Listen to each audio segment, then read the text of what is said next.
biasanya kurvanya seperti ini. Kalau kurvanya seperti ini artinya datanya distribusinya normal. Biasanya min-nya ada di tengah, gitu ya, mediannya ada di tengah. Kemudian modusnya juga ada di tengah. Min, median, modus udah tahu? Udah. Karena udah dapat tugas ya. Udah. Oke. Jadi kalau misalkan hasil uji distribusi datanya dia bentuk kurvanya seperti itu, berarti kita yang akan gunakan adalah statistik parametrik. Tapi kalau datanya cuma nominal sama ordinal, ya udah pasti dia statistik non parametrik. Tapi kalau kita pakai datanya interval dan rasio, oke, asumsi kita mau pakai uji parametrik.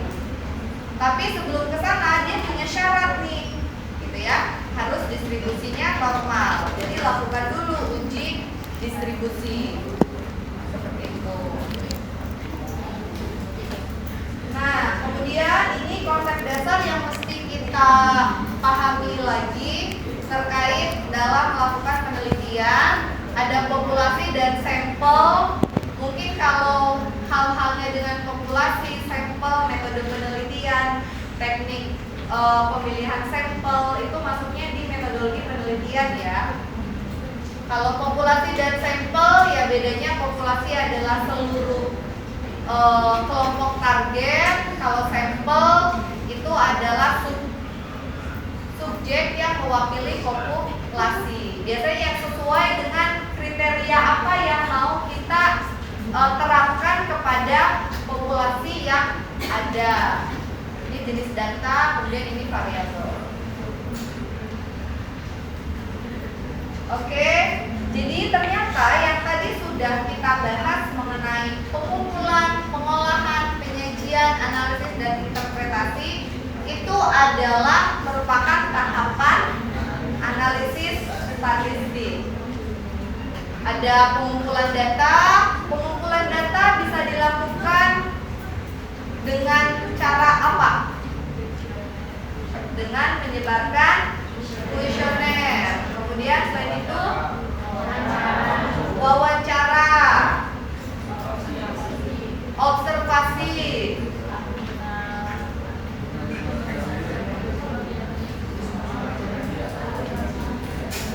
ada lagi.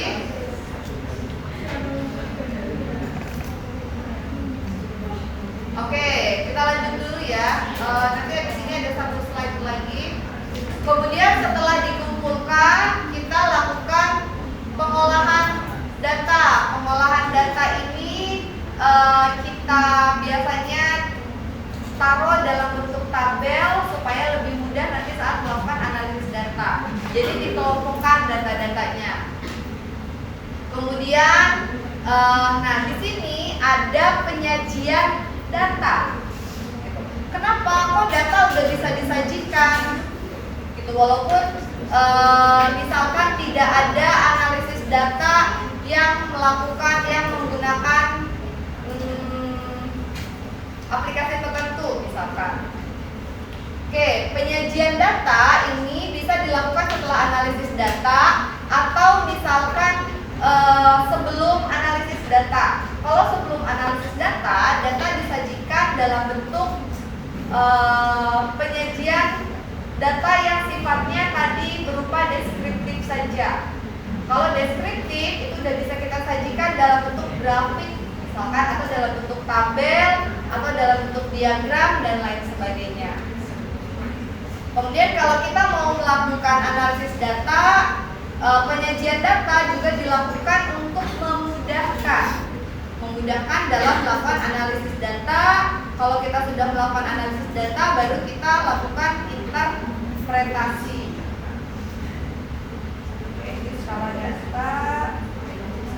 Oke, kemudian dalam statistik itu ada tantangan dan keterbatasan. Karena yang kita kumpulkan itu adalah bentuknya data. Biasanya data ini adalah data perorangan, dan data perorangan, data pribadi itu sifatnya sifatnya adalah privasi. Sehingga tantangannya adalah jangan sampai data yang sudah kita kumpulkan itu bocor, gitu ya. Kalau misalkan yang kita tampilkan itu bukan data perseorangan, tidak masalah gitu ya. Tapi kalau data perorangan, data pribadi, kemudian kita publikasikan, boleh atau enggak? Kenapa nggak boleh? Tetap boleh, tapi kita harus perhatikan ini. Kita harus perhatikan etika. Etika dalam melakukan penelitian itu kita harus berdasarkan persetujuan. Jadi kalau misalkan orangnya itu setuju, kemudian dia misalkan tidak masalah untuk dipublikasikan, gitu ya, dengan identitasnya dia, oke, nggak masalah. Tapi kalau misalkan dia setuju untuk diambil datanya, dia setuju untuk dipublikasikan, tapi dia tidak setuju misalkan untuk dipublikasikan bersama namanya dia, misalkan bersama identitasnya, seperti itu ya. Jadi perlu diperhatikan etika dalam melakukan penelitian. Kemudian keterbatasannya biasanya nanti risikonya bisa terdapat kesalahan dalam interpretasi. Kemudian selain itu misalkan juga bisa hubungannya dengan kualitas data. Kalau kualitas data biasanya kalau di kesehatan itu berhubungan dengan pada saat pengumpulan data. Orang yang melakukan pengumpulan data apakah memiliki kompetensi untuk melakukan itu? Contoh misalkan kita mau melakukan pengumpulan data berupa data range of motion pada orang dengan sprain ankle grade 2 misalkan gitu. Nah, orang yang melakukan pengukuran range of motion itu dia punya kompetensi nggak dalam melakukan pengukuran itu, gitu ya. Kemudian kalau misalkan kita mau mengambil data yang contoh, kalau datanya sedikit, yaudah saya aja deh, saya bisa kok gitu kan mengukur. Kemudian karena datanya sedikit, ya bisa lah dilakukan pengukuran oleh diri sendiri. Tapi kalau misalkan kita ngambil datanya banyak jumlahnya, gak mungkin dong kita sendiri, ya mungkin aja sebetulnya ya. Tinggal ya mungkin waktunya lama, atau misalkan ya mudah lelah juga gitu ya, dan tidak possible untuk dilakukan, sehingga kita akan merekrut orang yang akan membantu dalam penelitian kita. Nah, kita sebagai orang yang ketua peneliti lah ya istilahnya, kita harus memastikan bahwa orang yang akan mengumpulkan data itu betul-betul orang yang memiliki kompetensi seperti itu. Apalagi kalau misalkan dia menggunakan alat, biasanya kita ya hire aja teknisi alat tersebut, nanti kita bayar, dia yang ambil data, nanti kita ambil data. Tapi kalau misalkan pengumpulan datanya berupa kuesioner gitu ya, yang disebar tanpa ada orang yang memandu gitu ya udah, berarti kuesionernya itu adalah mudah dipahami yang seperti itu. Tapi kalau misalkan contoh kalian aja, misalkan kita minta untuk menyebarkan kuesioner. Nah, kalian juga kan kita harus samakan persepsi dulu gitu ya. Kalian harus di-train dulu, paham nggak sama isi kuesionernya? Paham nggak cara menjelaskannya? Paham nggak cara menyimpulkannya dan lain sebagainya. Oke, jadi inilah hal-hal yang harus diperhatikan.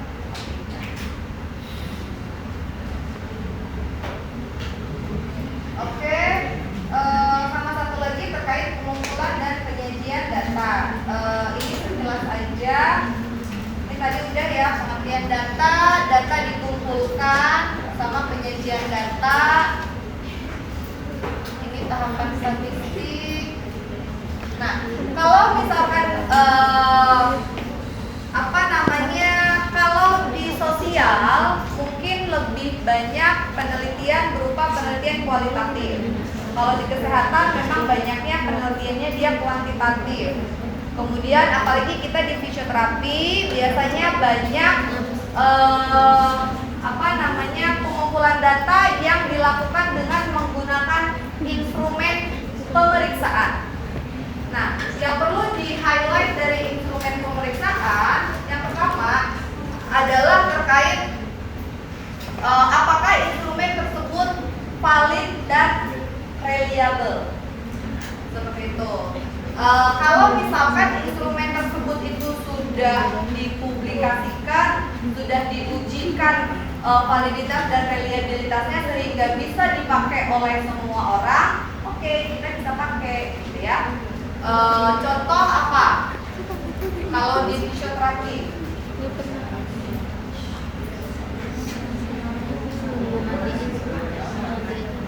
oke, coba bisa nggak menyebutkan contoh instrumen pengumpulan data penelitian fisioterapi? Apa? Untuk pemeriksaan yang hubungannya spesifik ke fisioterapi udah dapat belum?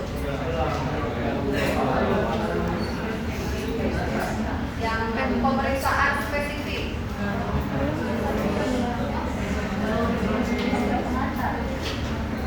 Apa tuh? Oke. Mungkin kita pahami dulu, fisioterapi itu apa?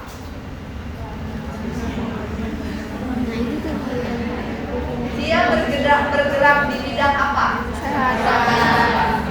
Rehabilitasi. Kesehatan. Rehabilitasi.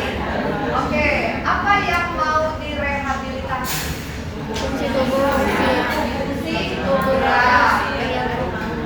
Oke, fungsi gerak tubuh manusia. Oke, kemudian untuk mengembalikan, dia untuk mengembalikan fungsi gerak tubuh manusia. Memangnya kenapa fungsi gerak tubuhnya terbatas? Yang dimaksud dengan gerak tubuh terbatas atau abnormal itu yang seperti apa?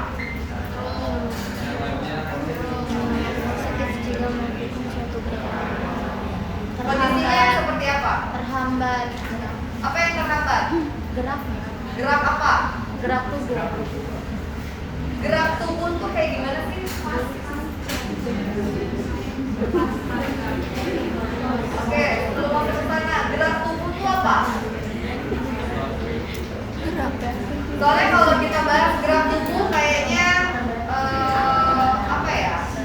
general banget gitu ya. Misalkan Bu, ada yang nggak bisa ngangkat bahunya.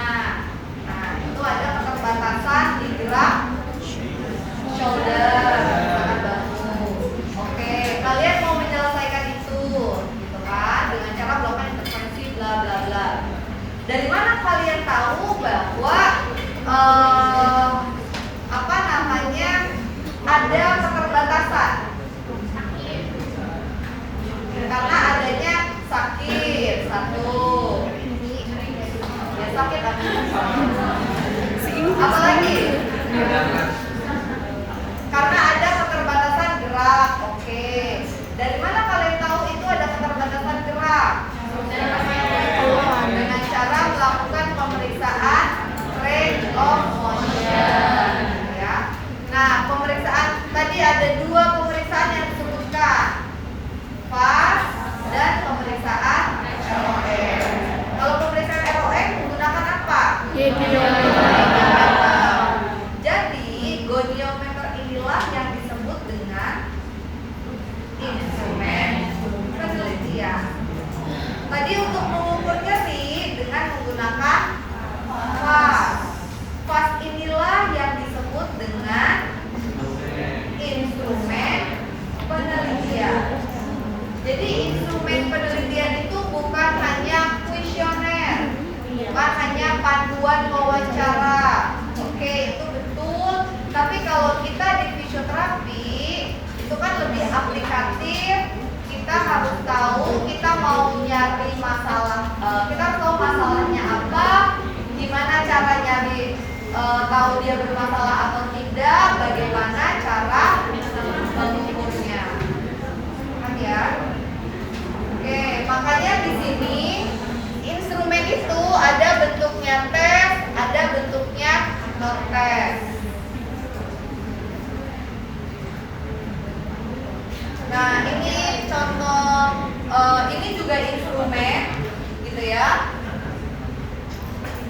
Kemudian ini juga instrumen, sama ini bentuknya angket, ini bentuknya soal, itu bentuknya pedoman observasi. Ini jenis instrumen itu banyak. Nah, ini instrumen fisioterapi, contohnya formulir assessment, kemudian modified MRC dyspnea scale untuk mengukur skala sesak, kemudian ini untuk assessment terkait hubungannya dengan sesak juga. Kemudian ini bagaimana cara menyajikan data, ini kurang lebih seperti yang tadi ya. Oke.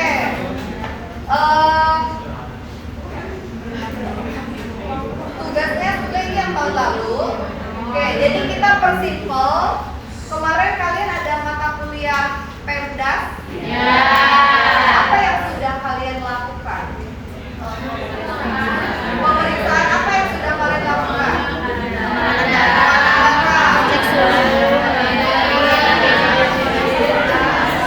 Oke, dah. Satu orang. Berat badan, tinggi badan, IMC, terus berat darah, terus habis itu kolesterol dan lain sebagainya. Tekanan darah, Saturasi oksigen. Oke, semuanya punya datanya. Oke, dari data itu hanya tinggal kalian rubah saja menjadi infografis yang menarik. Kamu di diagram adalah lebih gampang. Oke, per orang punya datanya berapa? 5. Oke. Itu datanya kalian atau datanya orang sama sekali orang? Orang stranger, orang ya? Yang udah kalian kumpulkan. Oke. Kita cari kesamaan dari 5 orang itu. Kayaknya susah. Apa? Islamin paling. Sama, oke, gak usah lihat sampai ini dulu deh. Ini, jadi untuk mempermudah tugas, gitu ya. Jadi kalian gak perlu ngumpulin data lagi karena pengumpulan datanya sudah pernah dilakukan. Jadi bagaimana cara kita menyajikan data tersebut? Sebenarnya tujuannya itu. Tujuan dari tugas ini adalah bagaimana kalian mengumpulkan data, kalian olah, kalian sajikan. Gitu. Tapi sebetulnya kalian pernah melakukan pengumpulan data kan? Sudah nih, tahap pertama. Selanjutnya kita mau olah dan kita mau sajikan. Oke, yang data yang kita punya tadi kan udah ada TB, BB, tekanan darah, HR, RR, kolesterol, Asam urat. gula, asam urat, dan lain sebagainya. Oke, jadi caranya adalah kita akan mengumpulkan seluruh data ini. Nanti tinggal kalian pilih, kalian mau ambil, mau menyajikan data yang mana. Paham? Contoh, misalkan nanti kita bagi kelompok aja ya. Misalkan kelompok 1 ngambilnya terkait fungsi jantung dan paru. Jadi HR-nya berapa, R-nya. Misalkan kita mau kelompokkan ke tekanan darah deh. Tekanan darah itu kan ada apa namanya ya? Jenisnya kan? Ada yang normal, ada yang prehipertensi, ada yang hipertensi, atau ada yang hipotensi misalkan. Dari seluruh data yang kalian punya, 5 tambah 5 tambah 5 tambah 5, misalkan sekelompoknya berapa? 5. Ini satu kelompok 5. Kalian kumpulin data kalian sajikan. Mana yang mau disajikan? Paham? Oke, misalkan kumpulin lagi yang sebelah sana datanya ada 5 orang, berarti ada 25. Misalkan kemudian yang mau disajikan adalah data kolesterol. Gitu ya. Nah, untuk yang mau kalian tampilkan itu bebas penyajian datanya. Nanti yang dikumpulkan ke saya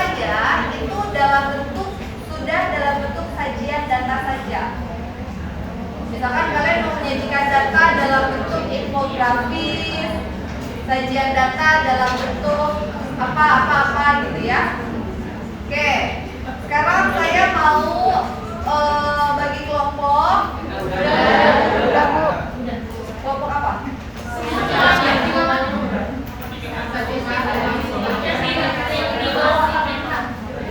Oke, ada berapa kelompok?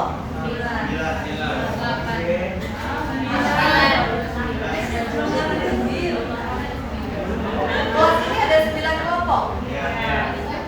Habis Satu sama aja. kelompoknya berapa orang? Ada yang 6, ada yang 5 Bu. Ada yang 6, ada yang 5. Oke, ada 9 kelompok.